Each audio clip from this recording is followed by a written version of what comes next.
Acrocianosis. La acrocianosis es más frecuente en las mujeres y no se asocia con enfermedad arterial oclusiva. Los dedos de las manos o los pies permanecen fríos y de color azulado, sudan en forma abundante y pueden estar edematizados. A diferencia de lo que sucede en el síndrome de Raynaud, en la acrocianosis la cianosis persiste y no revierte fácilmente, no se producen cambios tróficos ni úlceras y el paciente no presenta dolor. Los pulsos son normales. Asociada a frialdad y sudoración, que suele darse en mujeres durante y después de la pubertad. Se produce por espasmos de los capilares que reduce el flujo sanguíneo.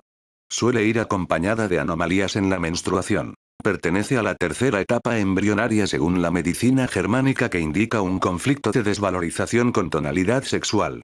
Conflicto de tabúes sociales. Su sentido biológico es la retirada de la sangre de esa zona del cuerpo. Esto suele suceder para proteger otras partes del cuerpo del frío real, emocional o sexual. El cuerpo considera que los dedos de las manos y los pies así como las orejas, son sacrificables para poder así llevar sangre a otras partes donde es necesario. Se relaciona con el frío pero simbólicamente va asociada a la sexualidad, a la falta de calor en otras partes del cuerpo. La sangre es simbólicamente familia que no acude a llenar esa falta de calor. Conflicto con los tabúes del clan o de la sociedad, que nosotros rompemos. Principalmente son tabúes en relación a las actividades sexuales, que no nos ennoblecen o no ennoblecen a nuestra familia o comunidad. Os dejamos con la aproximación que Enric Corbera hace sobre el tema de la sexualidad y los tabús, en su página web dedicada a la bioneuroemoción. Encontraréis un link en la descripción del vídeo. Parémonos a reflexionar por un momento en nuestro origen más orgánico, biológico y objetivo, aquel que es mesurable, comprobable y tangible. Cada uno de nosotros venimos de la culminación de una relación sexual entre dos personas. Sin embargo, ¿qué sensación corporal experimentamos si por un momento, visualizamos la escena en la que surgió el fenómeno de nuestra existencia? En la mayoría de los casos desencadenará una sensación de rechazo, repulsión o tal vez lo catalogaremos de pervertido, antinatural o desagradable. En muchas ocasiones, el simple hecho de hablar de sexo resulta motivo de rubor, sorpresa, enfado e incluso censura. La sexualidad pertenece al ámbito de la intimidad y no debe ser compartida. Pareciera que debe permanecer en la sombra, en el hogar de cada persona, en el inconsciente del individuo. A un ser vivo lo define su capacidad de crecer, alimentarse y reproducirse, siendo un pilar básico y común a todos los seres que pueblan la Tierra. Entonces, ¿por qué la necesidad biológica de la reproducción no se aborda de una forma tan natural como la alimentación o el crecimiento? Vemos como en la mitología que predomina en nuestro inconsciente social, la judeocristiana, ya se contempla a la sexualidad como la primera de las vergüenzas. Al ser expulsados del paraíso, Adán y Eva tomaron conciencia de su desnudez e inmediatamente se taparon, escondiendo su sexualidad al considerarla pecaminosa. Avergonzarse de su sexualidad fue, arquetípicamente, la primera consecuencia del pecado original.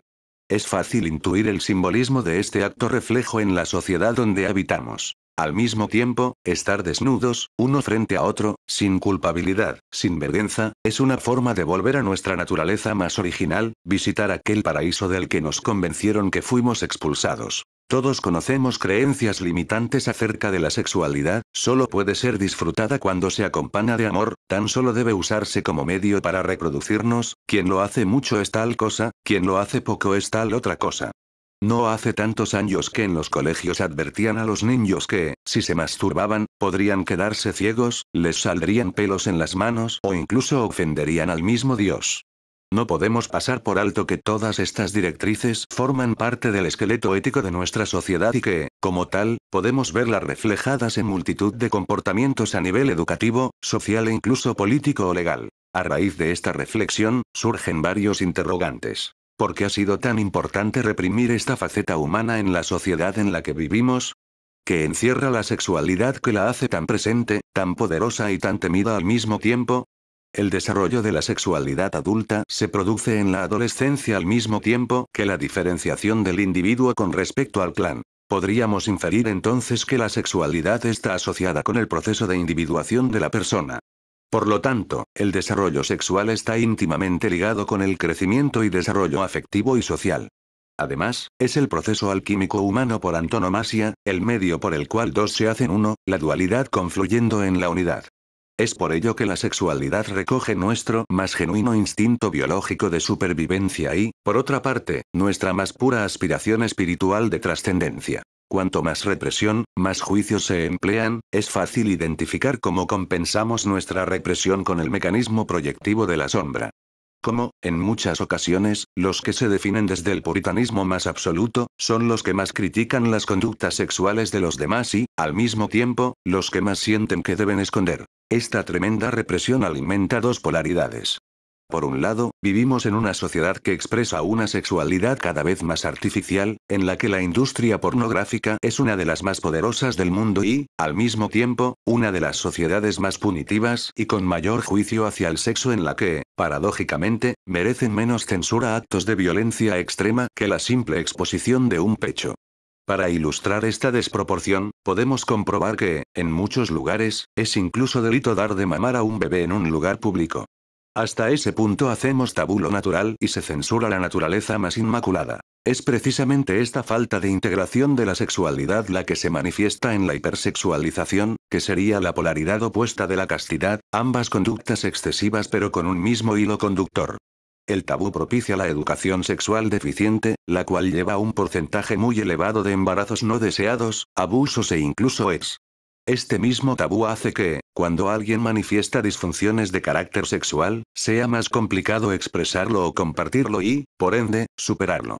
Se une el conflicto en sí con el juicio hacia uno mismo, creando una bola de nieve que agrava la situación. No se puede politizar un hecho psicológico ni psicologizar un hecho político, es decir, no podemos justificar actos políticos por su implicación psicológica, pero tampoco podemos justificar comportamientos psicológicos según su contexto político. Sin embargo, podemos ver cómo uno ha influido al otro indefectiblemente cuando hablamos de sexualidad.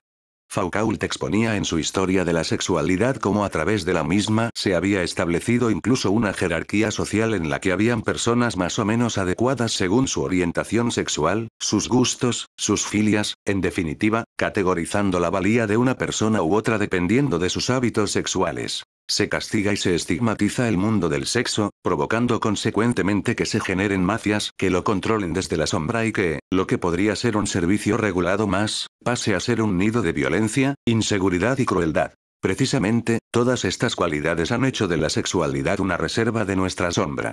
La sexualidad se ha convertido en una parte de nuestro ser que no debe ser mostrada y, por lo tanto, una faceta de nuestra personalidad casi desconocida a través de la cual podemos conocernos mejor. La única forma de vivir una sexualidad inadecuada es usarla sin respeto hacia uno mismo o los demás, hacer lo que no se desea por complacer, vivirla como una obligación o como un medio de aceptación o reconocimiento. La sexualidad se creó para ser disfrutada, disfrutémosla con la seguridad y la calma de quien sabe que está desarrollando una de las facetas más poderosas de su ser. El sexo solo tiene límites para quien se los pone y finalidad para el que se la impone.